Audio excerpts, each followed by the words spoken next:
Ok, entonces ya vamos a iniciar con el tema de principios de fotometría. El objetivo principal de este webinar es hablar y aprender un poquito acerca de los principios básicos de la fotometría, enfocada principalmente a la utilidad de esta como una técnica instrumental para medir la concentración de algunas sustancias en diferentes medios. También hablaremos acerca de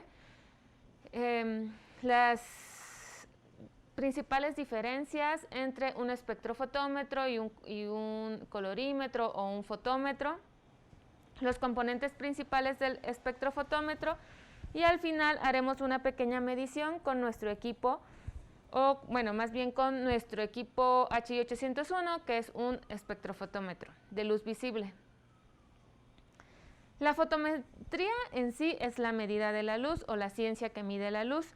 En química analítica utilizamos esta ciencia para medir la concentración de muchas sustancias en determinados medios. Para poder medir esta concentración necesitamos hacer reaccionar el analito con un reactivo determinado y esto va a ocasionar un cambio de color en la muestra.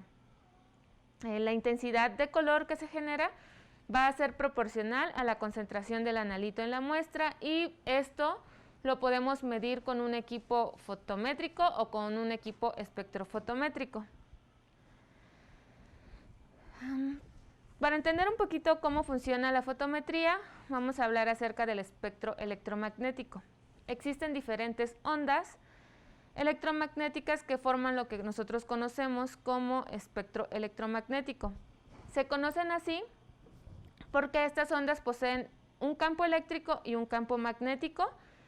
Un ejemplo de una onda electromagnética es la luz visible, que es la que nosotros podemos percibir o es la que nosotros podemos ver. Existen también otro tipo de radiaciones, como son los rayos gamma. Estos rayos son los que se emiten desde el centro, más bien desde el núcleo de algunos compuestos radiactivos y debido a que poseen una gran cantidad de energía, pueden ser dañinos para muchos organismos. Existen también otros rayos que tienen menor cantidad de energía, como las ondas de radio. Estos tienen una mayor amplitud de onda, por lo tanto tienen una menor energía. Si nosotros podemos observar en la imagen, mientras mayor sea la amplitud de onda de un espectro o una onda electromagnética, la longitud de onda, perdón, menor va a ser la cantidad de energía que poseen, como podemos observar en esta imagen. Por ejemplo, la luz visible, que es la que nosotros utilizamos para diferentes tipos de determinaciones mediante fotometría o espectrofotometría, se encuentra en un intervalo de longitud de onda entre 400 y 750 nanómetros. Bueno, como ya había mencionado, la longitud de onda es la distancia que existe entre cada una de las crestas que nosotros podemos observar aquí en esta imagen. Ahora vamos a entender un poquito cuál es la relación que existe entre la luz y el color. El color depende básicamente de la luz. Lo que nosotros vemos como color realmente es el efecto de la luz que brilla sobre un objeto. La luz podemos nosotros conocer que tiene diferentes propiedades. Una de ellas es que viaja en línea recta, además puede absorberse, reflejarse o transmitirse sobre un objeto o a través de un objeto. La luz blanca, como vemos aquí en la imagen, está constituida por 7 colores principales que forman el arco iris. Y estos colores son el rojo, naranja, amarillo, verde, azul, azul índigo y violeta. Cuando la luz pasa a través de un prisma, puede descomponerse en estos 7 colores. Estos colores principales son los que nosotros podemos observar a través de los colores complementarios.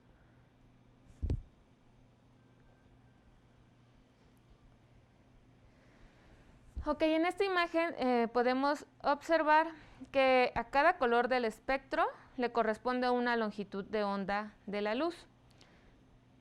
Por ejemplo, si nosotros hacemos pasar una longitud de onda de 560 nanómetros a través de un objeto, este va a absorber, en este caso, un color amarillo, y el color que nosotros vamos a observar es el color azul.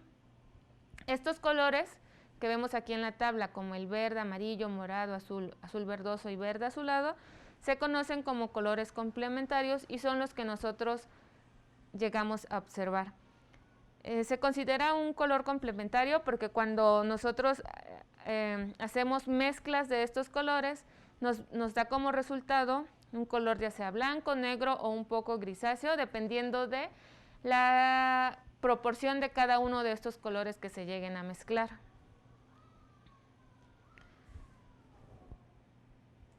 Ok, ahora vamos a definir el concepto de la absorbancia y la transmitancia. La absorbancia de la luz es un fenómeno típico de interacción entre la radiación electromagnética y la materia. Por ejemplo, cuando nosotros hacemos pasar un haz de luz, este lleva una determinada intensidad.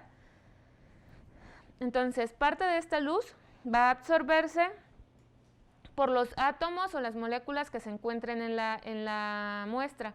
Mientras mayor sea la concentración de estos átomos o estas moléculas, mayor va a ser la cantidad de luz que será absorbida. Otra parte de la luz es transmitida y también lleva una intensidad. Entonces, mientras más luz se absorbe, menos luz va a ser la que será transmitida, la intensidad va a ser menor. Entonces tenemos que la absorbancia va a ser la relación logarítmica entre la intensidad de luz que incide en la muestra y la intensidad de esa misma luz que es emitida. La cantidad de luz que se absorbe en la muestra va a depender, uno, de la distancia que atraviesa la luz a través de la solución y también de la concentración de este.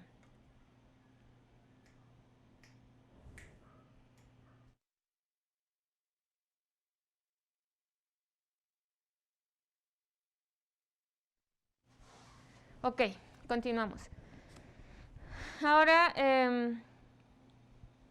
por ejemplo, tenemos que para la absorbancia, la ley de Lambert-Beer nos indica que la absorbancia de una solución va a ser directamente proporcional a su concentración. O sea, que a mayor número de moléculas o átomos en una solución, mayor es la interacción de la luz con esta muestra.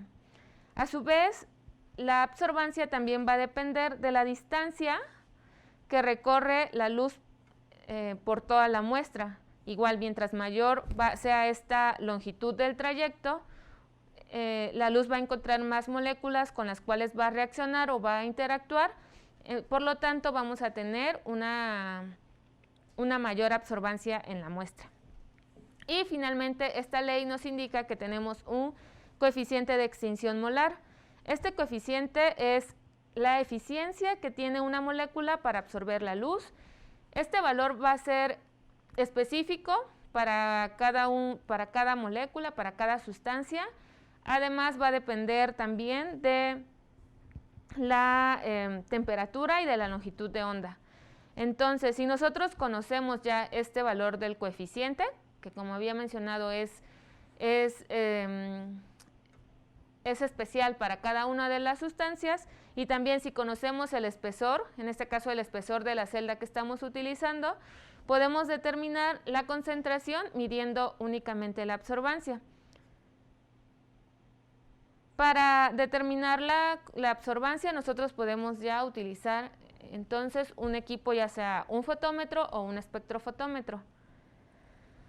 Los fotómetros utilizan el principio de la absorbancia, como ya lo había mencionado, y también el de la transmitancia, y con esto determinamos la concentración de una muestra. La concentración de un analito se puede determinar midiendo la absorbancia a una longitud de onda específica.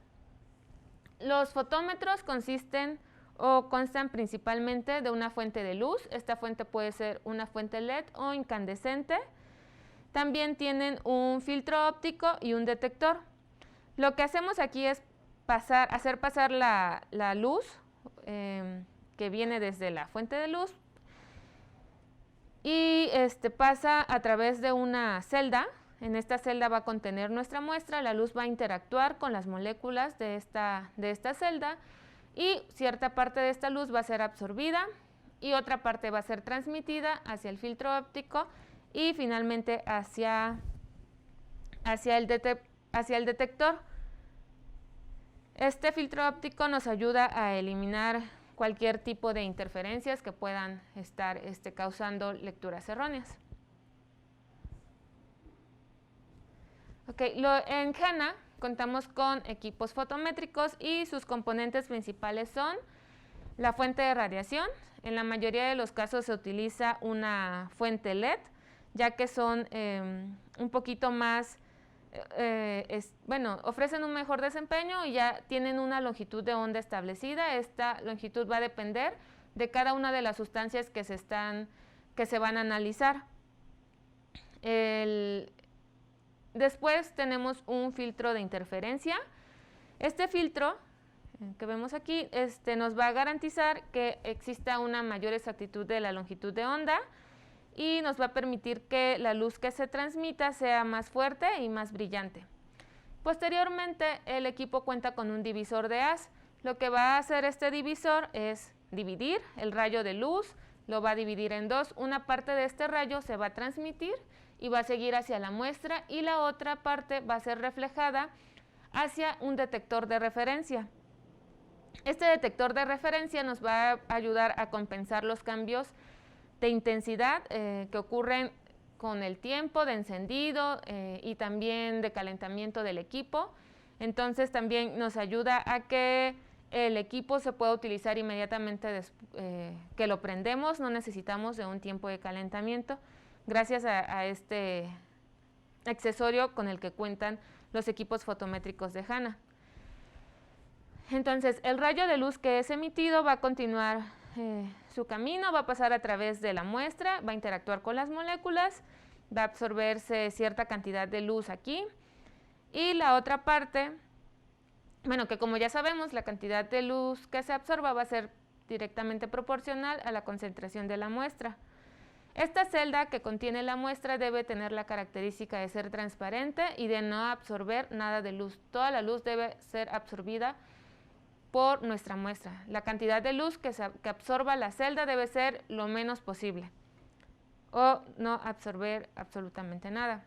Posteriormente pasa por un lente de enfoque que nos va a eliminar los errores causados por imperfecciones que hayan en la celda. Algunas veces las celdas pueden tener alguna rayadura o manchas, pero de todas maneras es muy importante que si nuestra celda ya está dañada, reemplazarla y limpiarla perfectamente antes de realizar la lectura para evitar que esas pequeñas manchas puedan ocasionarnos lecturas erróneas.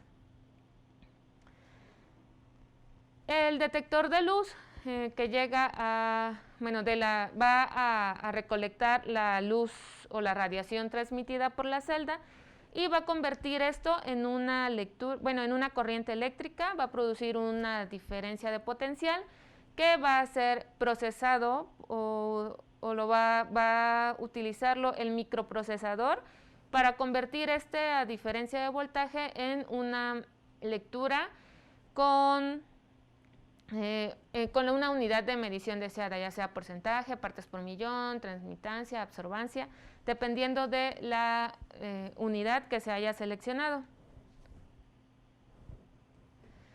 En GENA contamos con diferentes equipos fotométricos, desde los más sencillos como los checkers, estos rojos que vemos aquí en la imagen, estos equipos son portátiles, son bastante sencillos de utilizar y nos ayuda a determinar concentraciones de diferentes sustancias por medio de la fotometría.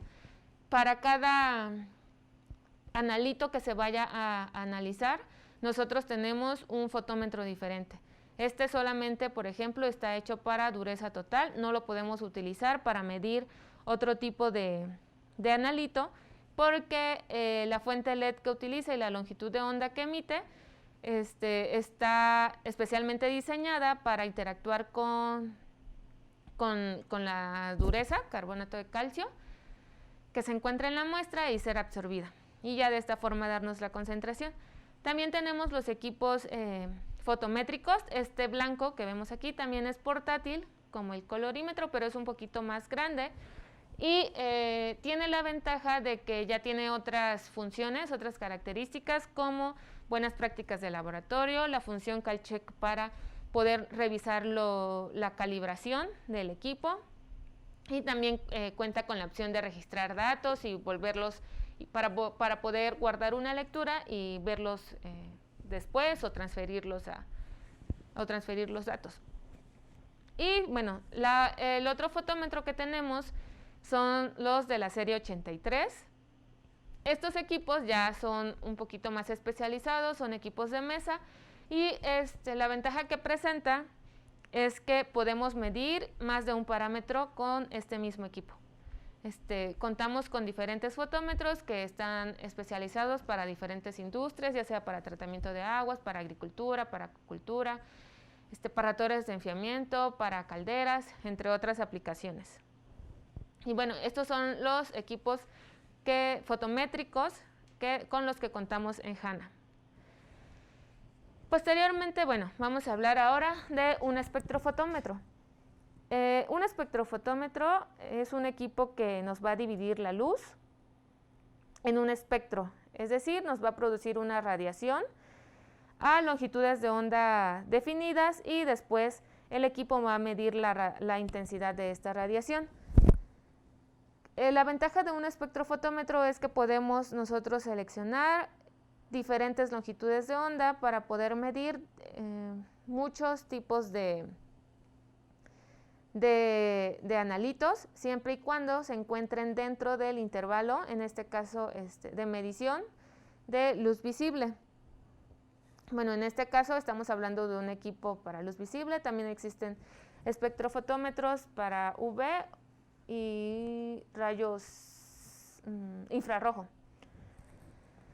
Pero solamente nos vamos a enfocar ahorita en la parte de espectrofotómetros de luz visible. Los componentes principales de este tipo de espectrofotómetro son la fuente de luz también. En este caso utiliza una lámpara de tungsteno que tiene la ventaja de que emite una luz blanca, la cual contiene los 7 colores principales de los que ya habíamos hablado anteriormente. Puede descomponerse en estos 7 colores y de esta forma nosotros poder elegir la longitud de onda a la que vamos a trabajar. También cuentan con un monocromador, es la principal diferencia entre un fotómetro que vimos anteriormente con un espectrofotómetro. Los fotómetros no tienen este componente, por lo tanto no pueden descomponer la luz. Entonces, este monocromador lo que va a hacer es separar las diferentes longitudes de onda de la luz y se componen por una abertura de entrada, un dispositivo de dispersión que puede ser un prisma y una abertura de salida. También la trayectoria de la luz es atravesar la celda que va a contener nuestra muestra para finalmente llegar al detector adecuado que nos va a convertir esta lectura, o más bien esta medición de transmitancia la va a convertir a una lectura a la unidad que nosotros hayamos seleccionado. En cuanto a la construcción, nosotros podemos encontrar diferentes tipos de configuraciones, ya sea de haz simple o haz doble, y esta configuración se refiere a la trayectoria o a la ruta que sigue la radiación de la luz. Los espectrofotómetros de haz sencillo es el tipo más simple de espectrofotómetro, y aquí el haz de luz sigue una única trayectoria desde la fuente de luz hasta el detector. No se divide, no sigue otras rutas. En este tipo de instrumentos nosotros requerimos hacer la medición de un blanco para realizar la medición del 100% de transmitancia y compensar como esa lectura de transmitancia. A esto se le conoce como blanco, y posteriormente examinar la muestra. Aquí en este tipo de equipos, tanto el blanco como la muestra se miden de forma independientes. En los equipos de configuración doble, de haz doble, la radiación monocromática de la fuente de luz se va a dividir, una vez que ya pasa por el monocromador, se va a dividir en 2 rayos. Con una nosotros vamos a poder leer el blanco y con el otro el otro rayo va a pasar por la muestra y nosotros podemos medir tanto el blanco como la muestra de forma simultánea. En HANA contamos con un espectrofotómetro de luz visible que trabaja en un intervalo de 340 a 900 nanómetros. Abarca un poquito del intervalo de UV, pero es muy poco, y también un poquito del intervalo de infrarrojo. Este espectrofotómetro es de haz dividido, en donde lo que aquí agregamos es un divisor de haz que en conjunto con este detector de referencia va a garantizar que la medición sea compensada de cualquier tipo de deriva o cualquier tipo de variación de la fuente de luz. Este divisor de haz va a crear dos rayos de energía y estas tienen ciertas trayectorias. Un rayo de la luz que se divide va a ser transmitida. Si recuerdan, también los fotómetros cuentan con un divisor de haz. Entonces, un rayo de esta va a ser transmitida hacia la muestra y el otro va a ser reflejada, el otro rayo, hacia el detector de referencia. Y este detector va a medir las variaciones que existan y lo va a compensar a través de un cálculo matemático. El equipo HI 801 utiliza una lámpara de halógeno y tungsteno, lo que nos permite medir una gran variedad de longitud de onda y también nos va a permitir mantener una intensidad constante. El haz de luz que es emitida por la lámpara va a pasar a través del monocromador. Como ya se mencionó anteriormente, la función principal del monocromador es proporcionar un haz de energía radiante con una longitud de onda y una anchura de banda dada. Esta rueda de filtros que vemos aquí, que es otro accesorio del HI 801, nos va a permitir transmitir únicamente el intervalo de longitud de onda seleccionado. Cuando el haz pasa por este filtro, algunos de sus componentes espectrales se bloquean, ya sea por absorción o por interferencia, y únicamente se transmiten los elementos espectrales deseados. Esto nos va a permitir reducir la luz dispersa y también mejorar la exactitud en las mediciones. Como vemos en la imagen, el iris cuenta con 3 lentes de enfoque. Uno se encuentra entre la rueda de filtros y el divisor de haz. El otro se encuentra entre el divisor de haz y la muestra, y el último entre la muestra y el detector de la intensidad emitida, de luz emitida. Estos lentes de enfoque nos van a ayudar a enfocar o a que la luz siga una trayectoria más definida, y también nos va a ayudar a eliminar algunas variaciones de la muestra, de la celda de la muestra, para obtener una lectura más exacta. Bueno, entonces ya vimos qué son los espectrofotómetros, cuáles son sus componentes, cuál es la diferencia entre un espectrofotómetro y un fotómetro. Recordemos que los fotómetros no cuentan con este monocromador, tampoco tienen una rueda de filtros. Por lo tanto, en los fotómetros nosotros no vamos a poder seleccionar entre diferentes longitudes de onda, que es lo que nos permite hacer un HI 801 o un espectrofotómetro de luz visible. Ahora vamos a ver de forma práctica cómo realizar una determinación con nuestro equipo HI 801. Primero vamos a medir una muestra con un método que ya viene programado de fábrica, y posteriormente les voy a mostrar cómo crear nuevos métodos, que es lo que nos permite este equipo, ya que cuenta con la capacidad de elegir diferentes tipos de longitudes de onda. Entonces vamos a poder nosotros crear nuevos métodos de usuario y vamos a entonces ahora analizar la muestra que tenemos aquí.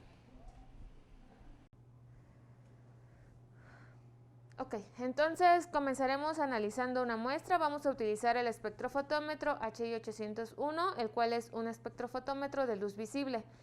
Trabaja en un intervalo de 340 a 900 nanómetros. En esta ocasión voy a analizar con un método que ya viene programado en el equipo, que son los métodos de fábrica, y vamos a analizar cloro libre en una muestra de agua potable o agua de la llave. Vamos a encender el equipo.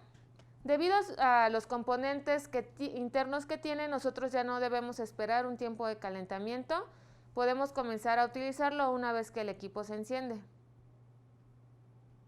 Está evaluando la lámpara, calibrando la intensidad de la luz, etcétera. Solamente esperamos ese tiempo y una vez que termine ya lo podemos comenzar a utilizar. Nos esperamos unos segundos.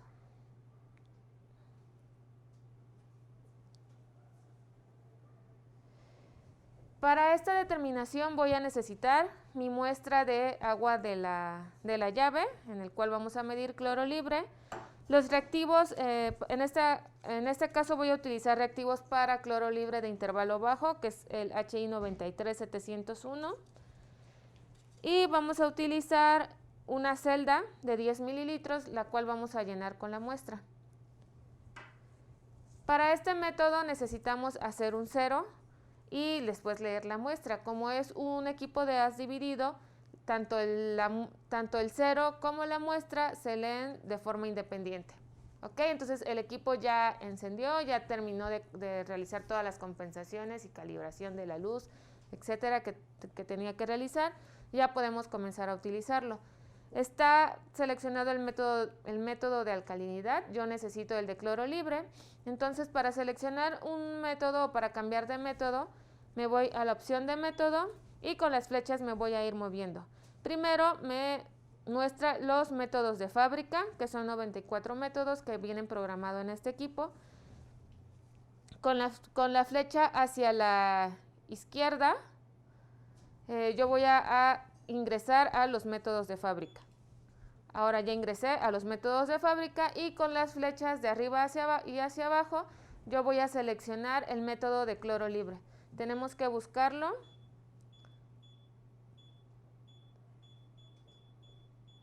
Calcio, cloro, dióxido de cloro, cloro libre. Este es de intervalo ultra bajo y después viene el de cloro libre, intervalo bajo. Para seleccionarlo voy a oprimir el botón de CFM, que es el de confirmar. Ya está aquí seleccionado el método, lo va a leer en miligramos por litro y yo necesito una celda de 22 milímetros, que es la celda que tengo acá. Para este tipo de celdas yo ya no necesito ningún adaptador porque ya lo puedo colocar directamente en mi equipo. Lo primero que vamos a hacer es realizar el blanco o el cero, que es lo que nos pide para que realice la compensación de 100% de transmitancia. Para realizar el cero yo lo voy a hacer con la misma muestra, la muestra que tengo, la que voy a medir, sin reaccionar. Voy a enjuagar primero mi celda para retirar algún reactivo, lo hago con la misma muestra. Y ahora sí vamos a llenarla hasta la marca de 10 mililitros. Vamos a ver. Es importante que lo hagamos exactamente hasta la marca de 10 mililitros porque el reactivo que vamos a utilizar ya está diseñado para reaccionar con esta cantidad de muestra. Ahí está. Lo tapamos y voy a limpiar mi celda con un paño de limpieza para retirar cualquier tipo de mancha que haya quedado en la celda. Ok. Bueno, una vez que lo limpiamos ya podemos colocar nuestra celda, procurando que siempre quede a la misma dirección. Voy a tratar de que esta marca que se encuentra aquí coincida con la marca que se encuentra dentro del equipo. No sé si lo puedan observar, el equipo tiene una marca interna, es esta flecha que tenemos aquí. Bueno, más o menos se observa ahí. ¿Ok? Entonces, lo colocamos. Cierro mi tapa y voy a seleccionar 0. El equipo va a leer esta muestra en 0 y lo va a ajustar a 100% de transmitancia porque no me va a reaccionar, bueno, la luz no se va a absorber con lo que se encuentra dentro de la muestra. Ok, una vez que ya me aparece en la pantalla 0, voy a retirar esta celda Y esta misma muestra la voy a hacer reaccionar con el reactivo para cloro libre. Vamos a abrir uno de los, solamente necesito un sobrecito. Entonces lo vamos a abrir con una tijera. Tiene unas líneas marcadas por donde nosotros debemos de realizar el corte.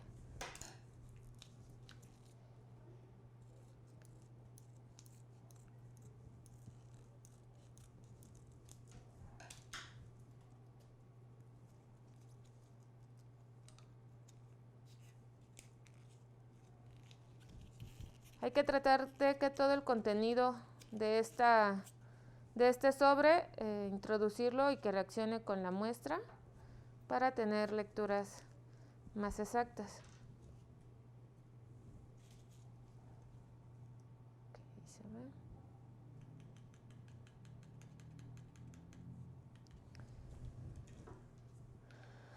Cerramos nuestra celda. Y voy a mezclar durante aproximadamente 20 segundos haciendo este movimiento para que el reactivo se disuelva en nuestra muestra. Bueno, reaccione con el analito y nos pueda leer el cloro libre. Okay, una vez que ya hicimos esto, limpio nuevamente la celda.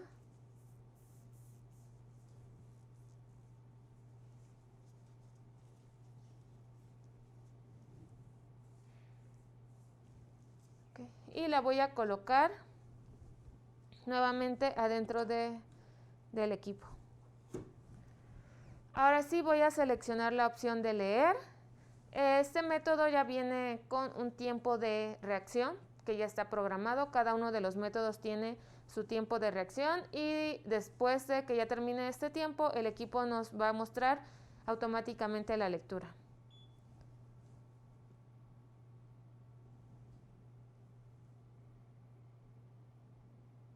Ok, ya terminó el tiempo de reacción y ya hizo la lectura. Entonces tenemos un valor de 0.06 de cloro libre, el cual, bueno, puede ser congruente porque nosotros tenemos una muestra de agua potable que realmente no tiene gran cantidad de cloro libre disponible. Esta es la forma en la que nosotros podemos realizar una determinación de cloro libre, por ejemplo, con el método ya programado. El equipo tiene muchos métodos más. Cada uno tiene su procedimiento, sus tiempos de reacción, el tipo de reactivo que se va a utilizar, también el tipo de celda. No todos utilizan las mismas celdas. El equipo ya cuenta con unos adaptadores en caso de que se tengan que utilizar celdas cuadradas o celdas de 16 milímetros o de 10 milímetros, no, perdón, de 13 milímetros. Entonces ya viene con sus adaptadores para colocarlos aquí adentro de nuestro equipo y poder realizar la lectura. Vemos que la muestra tiene una coloración ligeramente rosa y bueno, este es el principio básico por el cual reacciona o se absorbe la luz con no sé si aquí se ve mejor, sí, se alcanza a ver un poquito más aquí. Ok, entonces si es un poquito rosa, es muy poco porque la concentración de cloro no es tan grande.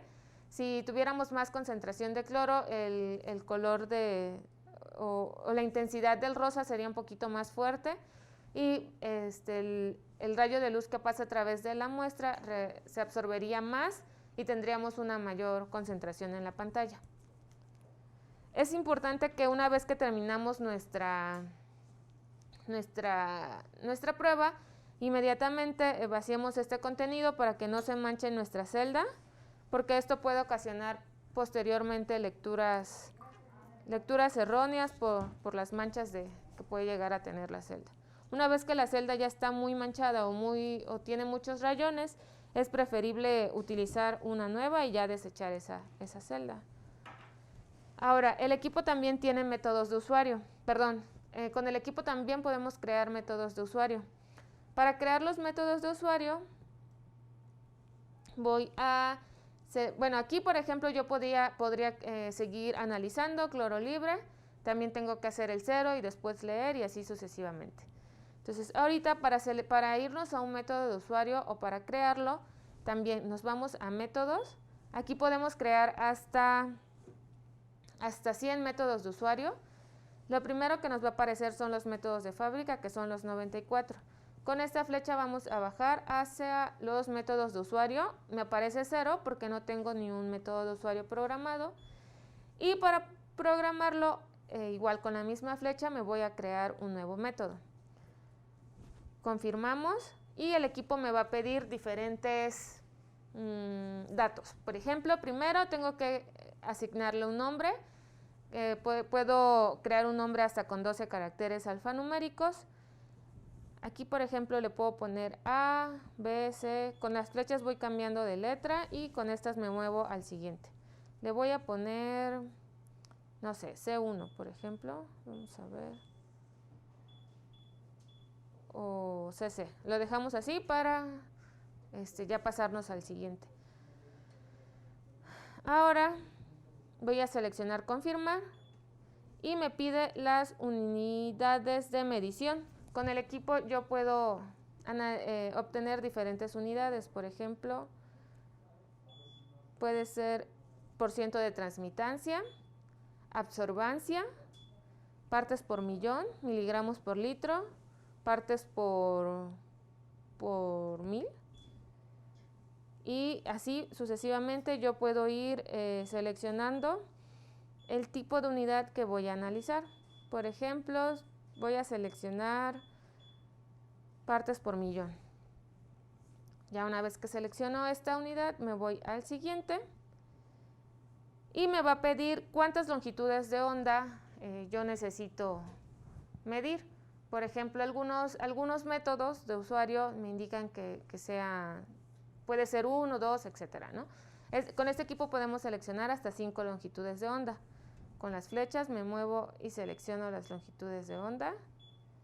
No sé, pongamos 2 longitudes de onda, continúo. Y ya me pide que ingrese las longitudes de onda a las que voy a analizar. Recordemos que con este equipo podemos nosotros analizar desde 340 hasta 900 nanómetros. Entonces, bueno, voy a dejarlo en 525. Selecciono siguiente. Me va a pedir la siguiente longitud de onda. También puedo yo cambiar estos números con las flechas y hasta que coloque la longitud de onda a la que yo deseo medir. Y en siguiente, los números de decimales que quiero que me aparezcan en mi resultado. También los puedo ir cambiando hasta 3. Si vamos a hacer alguna dilución, algunas muestras que están muy concentradas requieren de alguna dilución. En este caso, si por ejemplo no vamos a necesitar realizar diluciones en nuestras muestras, podemos dejarlo en 1. Y finalmente, otro dato que nos pide es ingresar el tipo de vial que vamos a utilizar. Podemos seleccionar el de 10, que son las cuadradas. El equipo viene con un adaptador para poder utilizar esa celda. También podemos utilizar las de 13 milímetros. Para las personas que han utilizado nuestros colorímetros checkers, son ese tipo de celdas que vienen en el colorímetro. La de 16 milímetros también se puede utilizar. Y los viales de 22, que es como este vial que acabamos de utilizar ahorita. Para este tipo de vial, por ejemplo, nosotros no necesitamos adaptador. También podemos utilizar esta celda de 50. Para esta celda de 50 tampoco necesitamos un adaptador. Se coloca, ya viene en el equipo el espacio para poderlo utilizar. Aquí está, aquí colocamos nuestra celda de 50 y la celda de 22 tampoco necesita, lo colocamos aquí directamente. Ok, seleccionamos siguiente y me va a pedir que ingrese un tiempo de reacción. Esto ya depende del usuario, entonces ya deben de tener sus métodos en los tiempos de reacción que se necesitan para poderlos ingresar. Si no requieren tiempo de reacción, podemos dejarlo en 0 y ya damos confirmar. Y ya está creado el nuevo método. lo selecciona automáticamente. Si nosotros vamos nuevamente a método y buscamos métodos de usuario, ya me aparece que tengo un método de usuario. Con esta flecha la puedo buscar y confirmar para que ya me aparezca aquí. Dice que va a hacer una lectura de partes por millón y con una celda de 50. Bueno, esta es la forma en la que nosotros podemos crear métodos en este equipo. También se pueden modificar desde configuración para ingresar las curvas de calibración. Pero de eso yo les invito a ver unos videos que ya tenemos en YouTube, que también se los vamos a compartir para que ustedes puedan ver cómo se realizan estas curvas de calibración con algunas pruebas que hemos hecho también con este equipo, por si están interesados.